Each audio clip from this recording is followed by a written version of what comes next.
চিন্তা করি।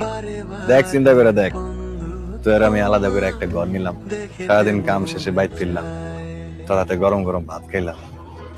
আমার প্রাণ ধরিয়া আমার